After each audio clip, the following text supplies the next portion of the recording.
কেমন করে? আল্লাহর ভয়। কিসের ভয়? যখন বান্দা জানে যে আইনকে ফাঁকি দেওয়া যাবে, ফাঁসির দড়িকে পাল্টে দেওয়া যাবে, জজের রায়কে পাল্টে দেওয়া যাবে, রাজনৈতিক প্রভাব কাটানো যাবে, কিন্তু আল্লাহর চোখে ফাঁকি দেওয়া যাবে না। আমি যে অন্যায় করেছি আল্লাহ দেখেছেন, আল্লাহ আমার উপরে, আমার আওলাদের উপরে গজব দেবে, আমাকে আল্লাহর কাছে জবাব দিতে হবে।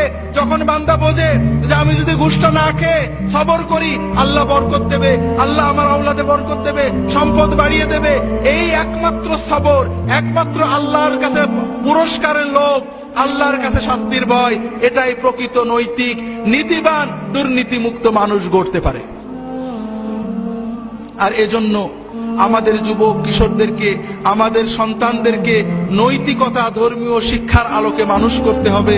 আল্লাহ তাআলা আমাদের তৌফিক দান করুন, আমিন। প্রত্যেকের সন্তানকে, নিজের সবচেয়ে বড় সম্পদকে মসজিদে নিয়ে যাবেন, ফজরে নিয়ে যাবেন, মাগরিবে বলবেন যে যেখানেই খেলো মাগরিবের সময় আমার সাথে নামাজ পড়বে।